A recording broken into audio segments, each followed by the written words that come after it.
Hey everyone, we are late because of me. But we're here. It's supposed to be on at 8 o'clock. Apologize for that. Um, and we will be back here next week as well. Um, at the appropriate time. So if y'all catch us real quick, we are coming on. Um, and I got to do it after this conference day. I promise I get back on my ad work, get my life together. No problem. I get it. I get it. Mhm. I said no problem. I get it. I Okay, get so it. but good evening to everyone. So Zayna, I'm more in my Bible now, like not just reading it out of habit in the morning, but like for study.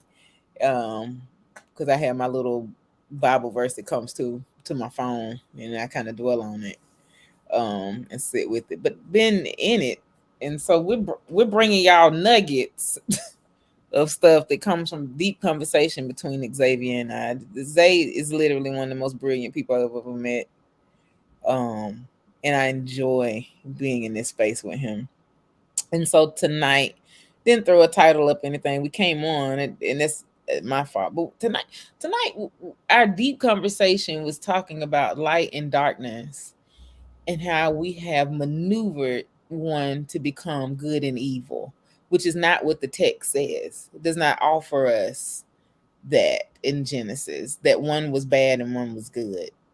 So looking at light from the context of Hebrew Bible or Old Testament, it does not offer in the text that one is good and what is bad. We have decided that from that text that darkness must be bad. Um, but this creation out of a void place is what it says. Because it didn't even say the void was bad. It said that God needed to create inside of the void. And this is a season that Zayna, this is probably our hardest season when me and Zay do Bible studies. And come on. Because Zay recently he just helped one of his students out. And we knew that that was here's the start of the season that's supposed to be holiday celebration. And for the for the work that we do, it is a very hard season. And in some cases a season that can be dark for the people we work with. And so what is birthed out of that darkness is what we want to talk about tonight. Um, and we want to come from Genesis chapter 1. The other piece of that, though, is looking at Matthew 5 and offering that we are light as well. It still does not say in that text that darkness is bad. It says just don't hide the light. Then give you the option to say that. And what comes before that is the Beatitudes, or these blessed things, these blessed spaces, these blessed individuals in the context of what we consider in westernized culture to be dark space. And so Zay, I tonight I almost teared up when we were putting this together because I it hit me when you said it. This deconstruction of dark is evil, and some of it hit me from Randall Bailey's work in Isaiah around though your sin be as scarlet, then that blood will wash them white as snow. But that may not necessarily be in the context of happiness. So what is it about light and darkness where we have or who told us that one had to be evil? Eurocentric thought. Oh God. And I apologize. My computer just went into. Give me just a second. Okay. It just went into energy saving mode, so it got darker. How apropos. It did. That's funny. That's funny. Yeah. So just had to turn that off. Yeah. There we go. Um, what I was going to say is that when we talk about light, light is measured in something called lumens. How powerful is the illumination? But beyond the measurement of lumens, light is only necessary out of something being dark. Dark exists without light, but light cannot exist without darkness. Um, because you measure the lumens based upon how much energy and how much light is actually being expelled so that the darkness is being pushed out. So when you look at that, on one hand, that lends itself to saying then, oh, well, darkness is evil or bad. No, darkness is the place that things are birthed. When you're born, you're not born in light. When you are conceived, you're not conceived in light. When your mother is carrying you, or the gestation period, you're not gestated in light, but in fact you're in a dark, wet place that if you come into the light too early, you're called premature and you're born with defects and problems. But it is only in the dark that you are fully formed in the womb. And so when God speaks to us, God says, in thy womb, I formed you, I created you. But before that, I knew you. And so there is a place where darkness is necessary for formation. God did not create anything in the light. God went into the darkness, the null and the voidness, the lack of light, the darkness, the heaviness that was universe. And out of that created all that is light. We like to argue that darkness is evil, but my supposition for tonight is that darkness is not necessarily evil, but darkness is necessary.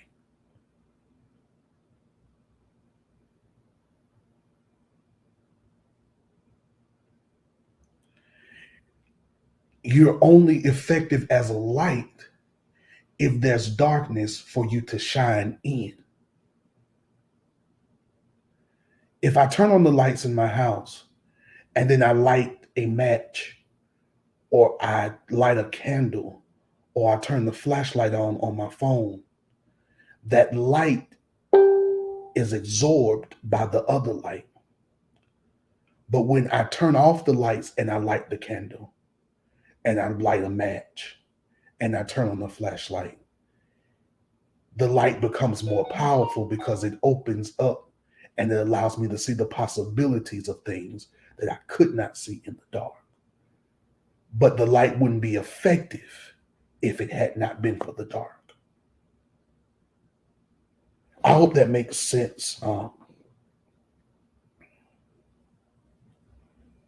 I hope that makes sense. I hope we didn't lose each other. I hope you're there. We lost Margaret. And so um, that's where I was at this morning. God began to deal with me about the darkness. And so when me and Margaret were talking, we had not talked about what God had spoken to us this morning. Um, or to me this morning, I'm sorry. We had not spoken about that. So when we did speak, we kind of were thinking about going one way, but as we started sharing, the darkness and the light began to come together. And so I was saying, Margaret, I don't know if you heard me. I was saying, I hope that made sense and I did not go too far off. Well, it did. And the reason it did, one, I'm still spiritual. A lot of people be like, you spiritual and you just be so head knowledge on Bible. But I still believe that when Satan don't want you to hear something, I'm still churchy. Then stuff just weirdly happens. Like even preparing for this, I had to do something, and then like our signals aren't strong tonight. So I just really believe like this needs to be heard. So I'm gonna read Genesis 1. I'm gonna get there for Zay's supposition on this thought, because this is what it says again. Who told us that darkness was bad and light was good? Because this is the text that we're using tonight. In the beginning, when God created the heavens and the earth was a formless void, and darkness covered the face of the deep. Now, mind you, we got David somewhere in the Psalms, or a psalmist, talking about the deep cries out to the deep. Like my dark cries out. Oh, okay. While a wind from God swept over the face of the waters, then God said, and it says it, and darkness covered the face of the deep, while a wind of God swept over the face of the waters. So it was a void, it was water, and it was deep, and it was dark. They just said all of this stuff. Then God said, "Let there be light," and there was light. And God saw that the light was good, and God separated the light from the darkness. It never said the darkness was bad. The darkness is necessary The because darkness is necessary.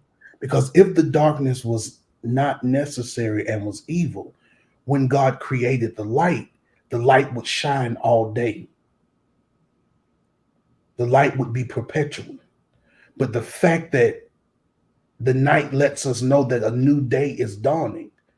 The day doesn't show us that there's a new night, but the night shows us that there's a new day. So weeping may endure for the night because night doesn't last. But light is just the night doesn't last, but night is just a forewarning, a precursor to what is getting ready to come in the morning. Old folk used to say it gets darkest just before daybreak. It's not because the darkness is bad, it's so that you can see the delineation, the separation between what you went through and what you're going into.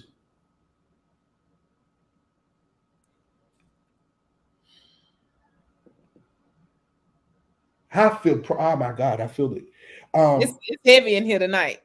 I don't know. Y'all need to share. This is one, me and Zay and that people just like share it. Like I'll say it. We might say it one time. Then y'all need to share this tonight. There's something. Oh my God, this one is oily. Because some of us are dealing with that. The season that we are going into, I think even the reason that in December we're going to talk about this historical space of Black church is because we really do need to. I mean, we literally have two different people coming on, but they both understand that history is history. They both of them. They both said it like his historical context, historical context. And you said this Eurocentric perspective, but when we think about it, conversion language offered to us something about darkness being bad. And inside of that conversion language, in this darkness is where we found safety in Hush Harbor because you're trying to strip me of everything I have. I it have didn't, read Dolores Williams, and she a reread now. I had to read it, and then it was so much for me to grab Yvonne. I'm back on it. So I think I got stuck around her talk about Hagar. And as we sit tonight, I'm still sitting here like blown, Zay, because who told us darkness was bad? if it were not for the darkness, we would never eat. Every plant and every vegetable is buried in the darkness so that it can grow and mature, and then it comes to the light. And the part that is necessary for that plant to grow is, my granddaddy called it the root. It was the root. And you never see the root. You only see the fruit. You only see the leaves. Let me put it in churchy terms. You only see the manifestation of what the root went through. I know it's root, y'all, but I've been missing my granddaddy. And so I actually had to say that today. I've been missing my granddaddy. Um, and so that's why I was saying root, because I've been talking like him all day. Um, Margaret looking at me because she know I am. She's trying to make sure I don't start crying. I But was checking. yeah, but I'm not. I may cry after I get off, but I ain't gonna cry now. Um, it's the darkness. It's the darkness that is necessary. I know we always tell people to get out the darkness when they're going through depression, when they're upset, and it's true. Scientifically, it has been proven. Um, Emotionally, it has been proven that the sunlight upon the skin of Black people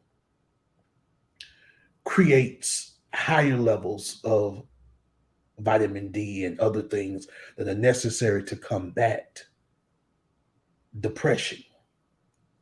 But it is usually when they are in those dark spaces that people have come to Jesus moments and they get revelation so that when they come into the light, they understand why it was necessary to go into the dark. So I we got a question. Actually, we got a statement. The Bible told us that darkness was bad. And I'm going to throw it out here that John told us that darkness was bad. Not John. I'm sorry. No, I'm right. That our New Testament epistle writers told us. John was one of them. That darkness was bad. Paul was the other. Yeah, they say that. They say that it was bad, but again, it doesn't change my premise that it was a Eurocentric. Oh no, I'm not trying to change your premise there. I'm No, just no, here. no, I'm just here to throw it no, no, out.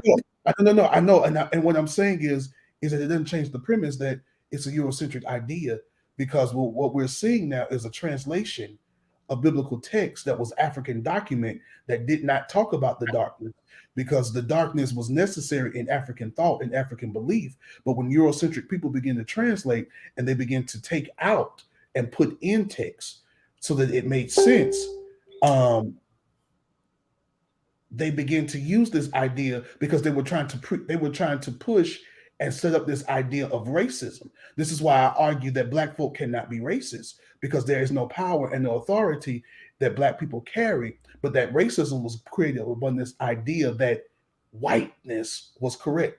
But now, if you really want to go back into the Bible doesn't say that blackness is wrong.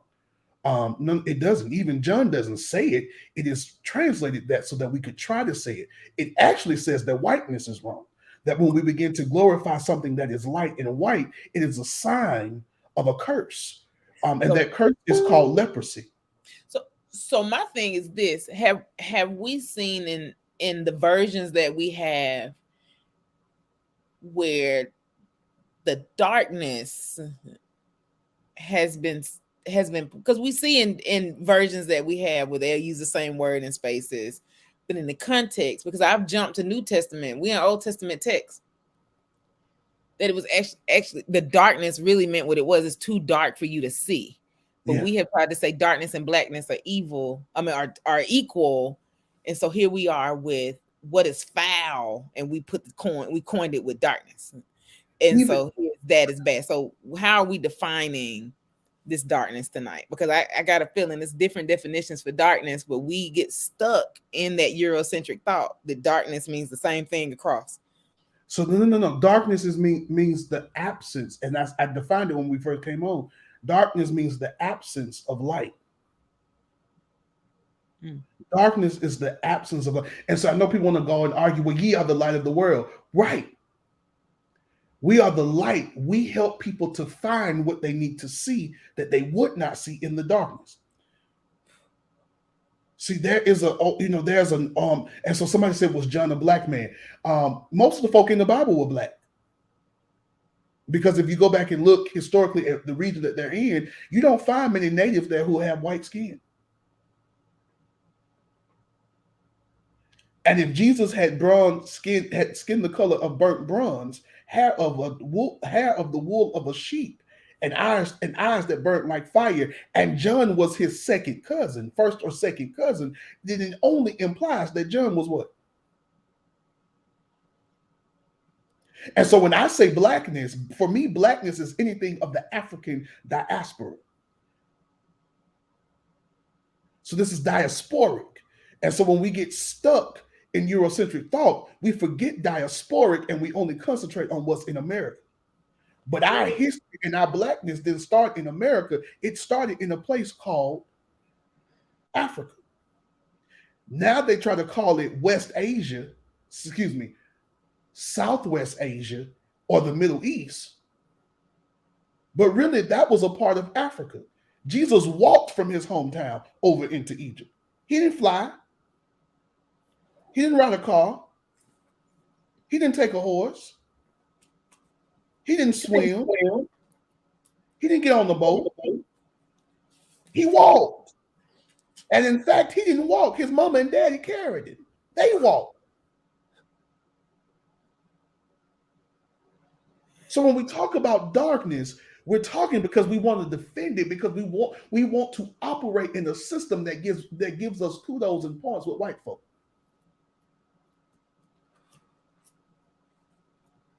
Now they don't slam the people hard. That was hard because I mean we are bathed. I've said this. This has been a quote I've said for about a year now. We are bathed in white supremacy culture. Anybody watching? I'm not saying you racist. And if you were born in America, In Western culture, period. America, Europe. you were born in this westernized thought. You Mm-hmm, have been bathed in white supremacy. You are mm-hmm, generations removed from chattel slavery, enslavement, which means, guess what? There's somewhere inside of your DNA that they told you your black skin was only necessary for production and work. So when right. me and Zay were talking about this, we knew this was hard tonight. Like I was sitting there like, okay, maybe this is, and I believe that it's on it because this is a season where people, especially people who look like Zay and I, it's a hard season for us financially. This is a part of emotional wellness. It's hard for us financially because we literally have scraped up 15 cents to make a dollar. It's hard for us in a space of connectivity because we don't have access like others to get to our families. We don't have access like others to get to places. And some of us are still grieving the loss of something or someone. So these are hard seasons, and we say they're holidays, but they're hard. And in this darkness, we've been taught that it's bad. But what is being birthed out of that? Mm-hmm. In the And definition of how we're seeing darkness from the Hebrew text. I will admit, Colossians and First John, they say darkness is bad and God, there is no darkness in him. I'll use that for what's stated in the text. There's no darkness in God. But even Hebrews didn't offer that there was darkness there. It said that God produced this light and then separated light from dark so that we could have a transition in time and we could honor transition. And mm-hmm. I think some of us have not been taught that it is okay to honor transition because we are starting to see that when it grows dark, that means something is bad. Or is that meaning there's something about to be in a transitional space? Something is being planted because your seeds that you plant, they grow in the dark. The root goes down to the nutritional things that it needs. And then we see a sprout. Light colored soil is not productive in many places. In order for the soil to be productive, it's got to get dark. That's science 101. When you're talking about horticulture and and plant life and planting, it is understood that the darker the soil, the richer the soil. Oh. Because something happens in the darkness. And so when we talk about darkness, so let's now delineate the darkness. There's a difference between a spiritual darkness, which is what your Colossians and your First John talk, a spiritual darkness where there is a lack of God and a lack of the Holy Ghost. And a I'm just lack, here to listen tonight. Come on, Zay. and then there's a difference from that darkness and the darkness where there is a lack of physical light. See, we want to conflate these two things so that we can now walk in this understanding of white supremacy and culture. But darkness is necessary because things are cultivated in the darkness. But now, if you operate in darkness, if you become darkness, if you don't allow this light of God, the light of love, the light of spirit to permeate your life, then there is a difference. See, if this was a sermon, I would cut because I don't preach about 25 minutes. I would cut across the text right about now, and I would go into the fact that Jesus, the light of the world, is crucified on a Friday and it becomes dark. But it is out of that darkness of the crucifixion that we receive salvation. It is out of that darkness that we see the church begin to grow and is built up. So the darkness is necessary. Jesus is in the darkest moment of Jesus's life because Jesus is God, refuses to look at Jesus, and God turns God's back to Jesus. It's a dark day. But out of that darkness comes the red, the scarlet blood that gives salvation. Now, somebody's going to jump to Revelation that the Lord is looking for a church without spot or wrinkle. It didn't say it was looking for a white church. It didn't say it was looking for a light church. It just said it's looking for a church without spot or wrinkle. There's an implication So that God is looking for something that's clean and prepared and ready for use. ooh, you see, I got my church finger up. Got my church finger up. Am I wrong? Am I out of? Oh no, you talking good. But I had to sit here and I said, one night I said, Spirit, I need help because I was really struggling about the spot and this wrinkle. So Jude, this is my book. And I had to sit with I was it because right. I It was was Revelation that said that, right? no, Revelations did say it. But Okay, I said, okay. what is a spot? What's a spot or a wrinkle? And I'm finna give y'all the spot and the wrinkle. So some people gonna get free on this spot and this wrinkle tonight. These are the blemishes on your love feast. Actually, let me go back up. But these people slander what they do not understand, and they are destroyed by those things that, like irrational animals, they know by instinct. Woe to them, for they go the way of Cain and abandon themselves to Balaam's error for the sake of gain, and perish in Korah's rebellion. Y'all go look both of those things up. These are blemishes on your love feast. While they feast with you without fear, feeding themselves. They are waterless clouds carried along by the winds, autumn trees without fruit, twice dead, uprooted, wild waves of the sea casting up the foam of their own shame, wandering stars for whom the deepest darkness has been reserved forever.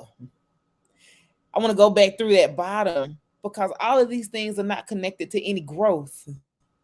That's We it. didn't say darkness was bad tonight, but they need each other. And when you get to the darkness that's reserved forever, the deepest darkness where there's nothing that can grow, is drowned out. Here is this blemish there. I sit with Korah's rebellion. That's the one that I know the best. Korah's rebellion, he had 2-3 of them that decided that they knew more than the instructions that were given. The earth opened up and swallowed them up for their rebellious behavior. Because that was spiritual. That was spiritual. Come on, Zay. That was spiritual darkness. And so I'm not, I mean, I don't want nobody to think I'm being argumentative, and I don't want to be challenged. That is definitely not who I am at this point in my life. We can have disagreement and still be together. And I want you to watch. I'm not saying that my way is the only way, not anymore at this point in my life. But what I am saying is one thing I know is I know God for myself. I don't know all of God. I'm not saying I know God and I'm the no. I'm saying I know God for myself. And I know when I hear God speaking something to me clearly. And so me and Margaret, over the years, we've gone back and forth with different things like this. And Margaret can tell you that as I've gotten older, I've become very consistent in my belief that a lot of the stuff we think is bad, God has not called bad. But because we operate in systems, and systems are necessary when they operate in a purity of helping those who need it the most. So I'm not saying systems are bad, but when we operate in particular systems, we begin then to see particular things as evil and bad. And so my thing is God being God, when God in Genesis, in either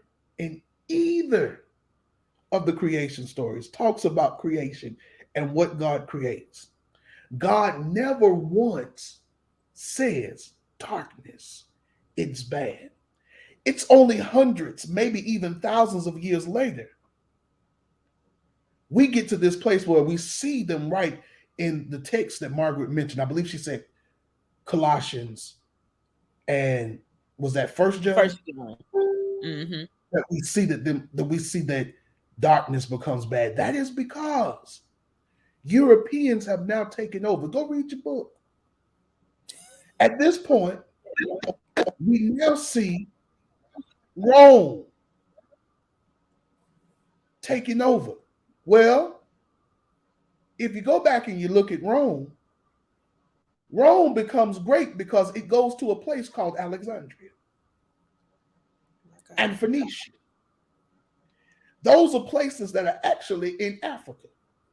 Africa. And they take the knowledge from the black folk. And once they get it, they begin to burn down the libraries that were in Africa, Egypt. And they begin to destroy, and then they begin to take it. The Roman gods are the recreation of Egyptian gods. So, what am I saying? I'm saying is that when you look at these texts, there is an implication and an imposition, not a supposition, but an imposition, that now whiteness and that light becomes this thing where we begin to now compare light to being white and darkness to being black. And so that anything that's light, Roman, European, is good. Anything that is dark, black, is bad because it empowers Rome to continue to operate in what they have taken. Well, now let's move forward another few hundred to a few thousand years.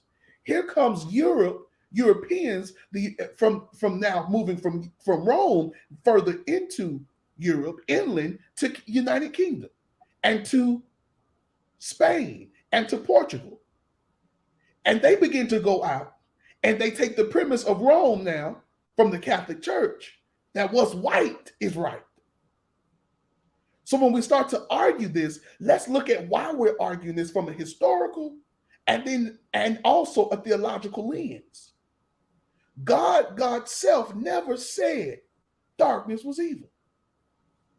We don't see the darkness being equated to evil until the New Testament. Am I right? Tell me if I'm wrong, Margaret. That's what the study was. I was shocked because I I wanted to come on and argue that it was in Old Testament, but I didn't see it. Matter of fact, the our rabbi, he has an article that literally shut me down when about that. Like, no, and so the Hebrew text, you don't find God and God's self ever saying that darkness is bad. Separated from light, yes, but that is in the context of what happens in time and movement. And it threw me for a loop. For those of you who are thrown for a loop, because I'm sitting here like, oh God, so darkness is necessary, and it made me think about the psalm again. My deep cries out to deep, deep cries out to deep, because that's how dark this deepness is. Then some people might want to argue about. I even went to Psalms 23. I did, though I walk through the valley of the shadow of death, and it talks about the darkness there. But that's just because the valley is a valley. I mean, valleys don't. it's dark. It's a valley. Watch this. It's a valley that is between a mountain where the passageway is so narrow that if you're not paying attention, and if you tried to walk it without light, you would slip off and fall into the valley of death. Yeah. The Valley of Death, and that's why it's literally And named the that's why Valley of Death. Like, I went and look for it wasn't because it was dark, heart. it was because it was precarious. It was because it was a dangerous place. Not so much because it was dark. It would be dark because the mountain blocked out the sun. Who made the mountains? See, we like to live in this duplicitous, bifurcated life that one is one and the other is one, and they have to be good and evil. That's what we like to live in. But that is not necessarily, because watch the text. There's another text that helps us to understand that it says that the wheat and the tare will grow together. Let them. That's the book. Let the wheat and the tare grow together. And when God gets ready, God will separate the wheat from the tare. We're too busy trying to operate in either or that we're missing the beauty of allowing what God is doing. Okay, I take it a step further. There's a text, one of my favorite texts. Margaret know I love this text. This was my initial sermon text. And we know that all things work together. That word, that phrase "work together" is the Greek word synergai, which is where we get the English word synergy. God literally says, I'm going to take what looks bad and looks good, light and dark. I'm going to bring them together to work for you. So that lets me know that the darkness is necessary because something in the darkness is working for me, just like something in the light is working for me. It didn't say it was evil. It was necessary because I'm going to bring it together to make whatever you need better because the two came together. If it stayed light all day long, stuff would burn up. Even the desert gets a little nighttime so that it can cool off, so that something can be birthed out. I hope I'm making sense. I mean, it's making sense. And not to disturb the people, because I don't know. I feel the heaviness of like a spiritual space here, of God showing up in this space, because this is freeing some people, because we This is have a literally prophetic moment. called, yeah, because we've called some things to be bad that are actually maybe places of stillness, places where you can start to see what some of us don't even know what we've been planting, because we've been going, not realizing what is actually taking root. What is there? What is coming up through that darkness? This What is a thing. I'm sorry. Go ahead. I'm sorry. Yeah, just what's coming up through the darkness? What have we set in, moved through, and not paid attention to? What's coming up through the darkness? I was listening to a clip of Dr. Bishop Flunder the other day, and her statement was, when it got dark is when people got so scared that they forgot about resurrection that was happening, even though Jesus had preached it. When it got dark, they forgot in that change and in the swift move of the light, that this was setting up the space for the resurrection. Some of us are sitting in spaces that are dark, like we don't really know what to do with that, and we have now said this is bad. I'm not saying your situation isn't hard, I'm not saying that, but what is sitting inside of this dark space that when light hits it, you will understand why it's separated and what season it's moved into, what has been planted, taken care of, fertilized. What's the shoot that's going to pop up? What root is going to grow through this? That you can have respect for the darkness. And so that is the prophetic movement, is that God is not saying stay in the darkness. We're not saying live in the darkness. What we're saying is darkness is necessary for maturation and growth.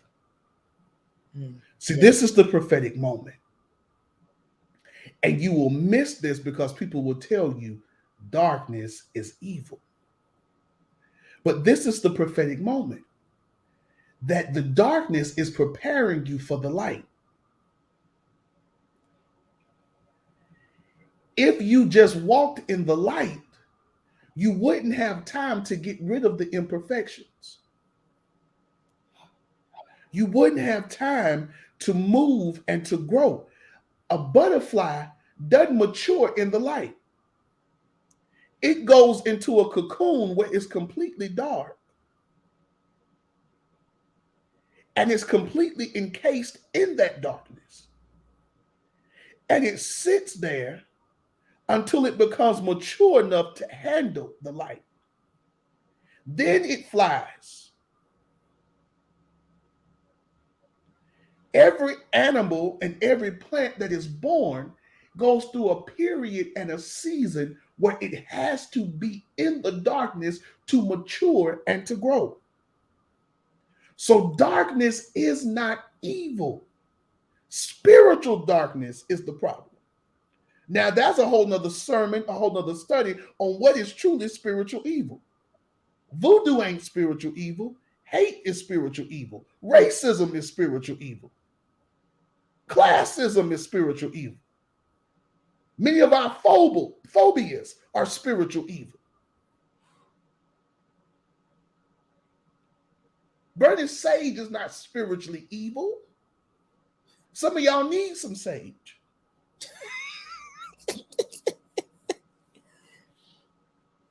Getting up preaching about it and not knowing what it is and not understanding that you glorified it in the temple in the Old Testament when they burned the incense and the different things that warded off the spirit. That's evil because you get up preaching about something you don't know about. That's the evil. Or you running through your women in your church and you got 3 babies in your sanctuary that you won't even claim, and then you get up talking about my first family. Well, what about your second and third family? That's the evil. That's the darkness. That's evil.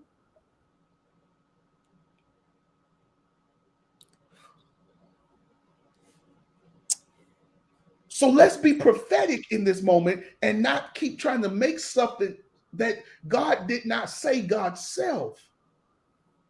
Let's look at the prophetic moment. That many times God puts us in dark places. Come here, prophet, who runs from the evil woman that Revelation talks about. That if you follow her, I'm going to let y'all figure out who I'm talking about. You will get the same reward she gets. He runs from her and he goes into a deep, dark cave, the book says. And while there, he meets God in the darkness. Now, if darkness was evil, would God show up? Because y'all say God don't show up in evil.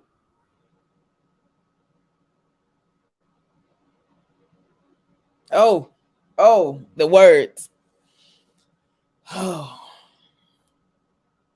and that I know I'm looking, because this is a heavy one tonight. I want people to go. I want y'all to see it. I really do. Study your Bible. But God will meet you in your dark space. Mm-hmm. And that is heavy. I have not found where God participates in evil. I can't find that. But God will meet you in your darkest hour. God will meet you. Hell at this point. I should say it correctly because we're using Hebrew text. But if I'm sitting in Sheol, David said, and you'll be there too, because I'm in a dark space. I That's a whole really, dark space. I really wish I could be as free as I want to be and deal with hell, Sheol, and Hades. It's a dark space. We'll bust that one down another day. But Sheol, at this point, that's a dark space. It's a dark Again, space. the prophet that he mentioned, I call him out, Elijah. He ran into a cave, y'all. God met him right there. Even sent him some food in a dark space. We literally see Joseph dump down into dark space, and they take a bloodied up, not his blood, bloodied up coat of many colors to his father. And then the dark spaces is where his gift began to grow. Dark spaces is where he began to understand his prophetic. Dark spaces is where he began to speak to the people and interpret dreams. Dark spaces when Potiphar's wife tries to rape him and accuses him of the same. Dark spaces. Dark spaces. We see Daniel in a lion's den. Dark spaces. Dark spaces. And we see God meeting some dark spaces. So I want to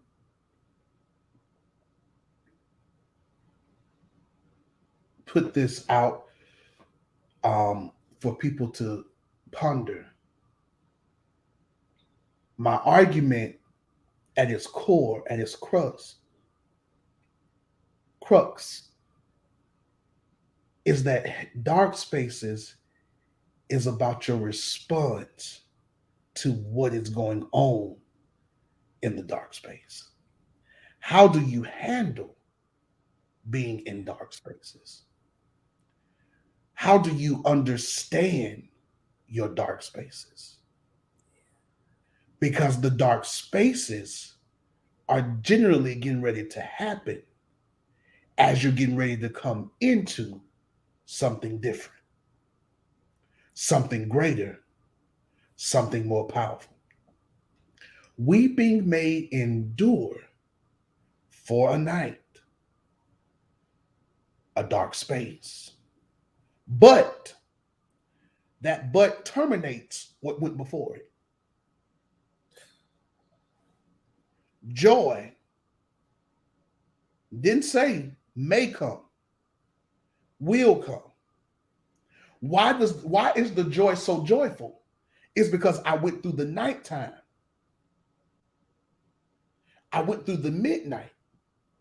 I went through the dark. So now when I get the joy, I understand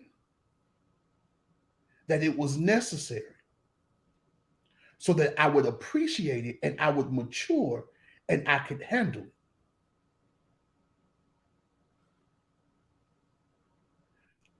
I'm gonna keep throwing out dark spaces. When you wash your clothes is not washed in the light.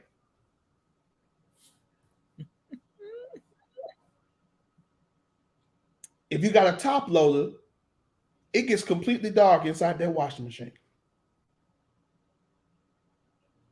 But everything that comes out is ready for wear once you dry it because it's clean. It got clean in the dark.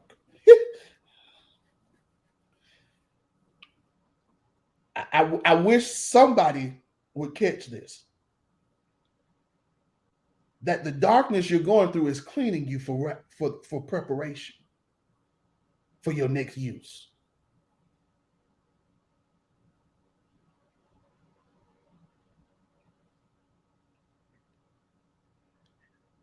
Thank you, God. Literally, when God creates, God prophesies to what is dark so that what is dark can produce what God saw in God's imagination.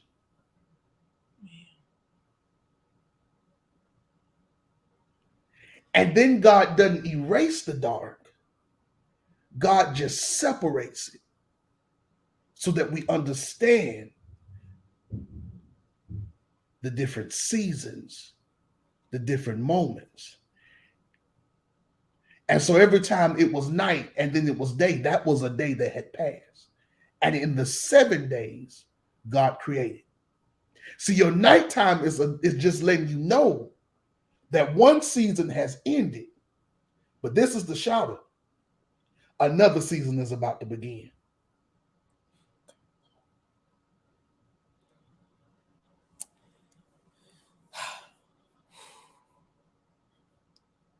So if you're in the darkness, this is a time now to shout it out. Because when you come to the light, there's work to do.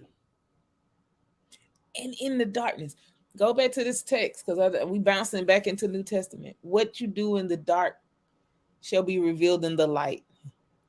That does not have a quantifier on it. We decide to put a quantifier on it.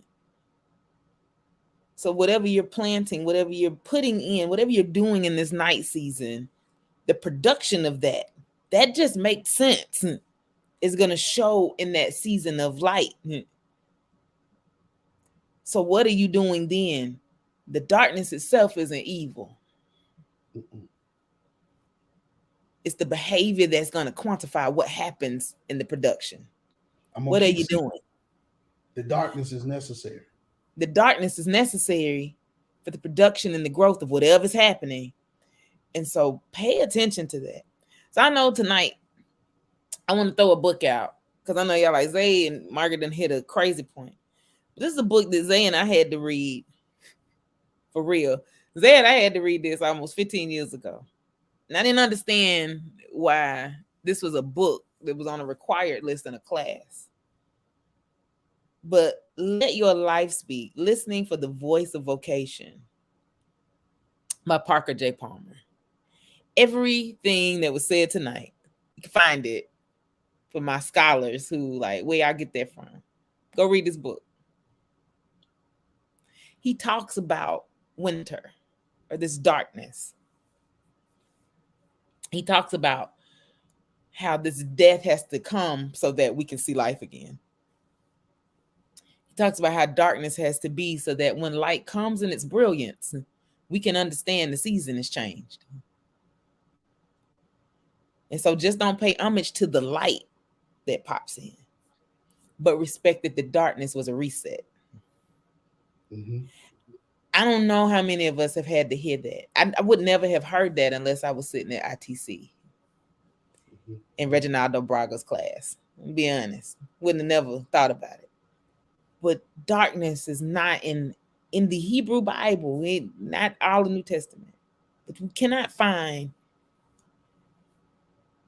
in the books in the Hebrew Bible where God's self in Genesis says in that first chapter that darkness was evil. That was our focus tonight. Darkness was not erased, but it was separated. Because in the darkness, here's this moment for you to reset. No, remember what you planted in this space. See what takes root so that when the light comes, you will know this is a new season, new day, and see what is to become or what is your next. So the nighttime then is a time for resetting, repositioning, and remembering. Ooh.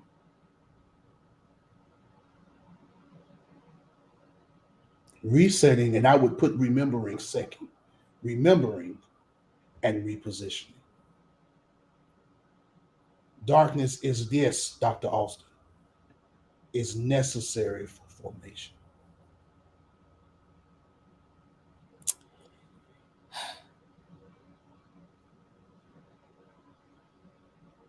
A lighthouse, and I'm done. A lighthouse is only necessary in the dark.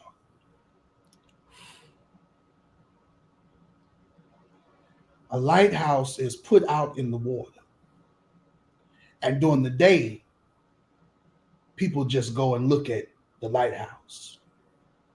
But the beauty and the power of the lighthouse happens at night when ships are being beaten and tossed to and fro by the winds and the waves of life and the sea.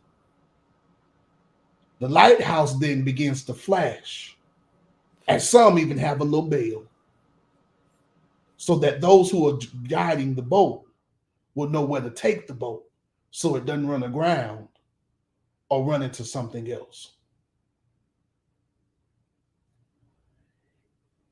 Sometimes God puts lights in dark places so that others won't run aground and they can see where to land their ship. It's not that the darkness was evil, but the darkness was necessary for the light to be useful.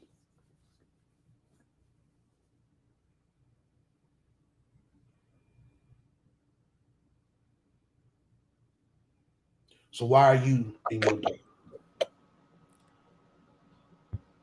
So tonight, this is the first time I think we did we did go all the way to an hour, but I don't see a need to do or to force anything. I think this is one that whoever stayed on or whoever may watch this replay, you sit with it. We like sparkly prophecies. I saying this doesn't sound mean. We like the ones that are gonna tell us we finna get a car, a house, or something positive. But this too was a prophecy that needed to be heard because some people are not, they're in a dark space and they can't figure out their why. Why, God, why would you do this? And here's this place and this opportunity to sit with God, honor the weight of the dark place. What is happening in that reformation or in the formation of your next and your becoming?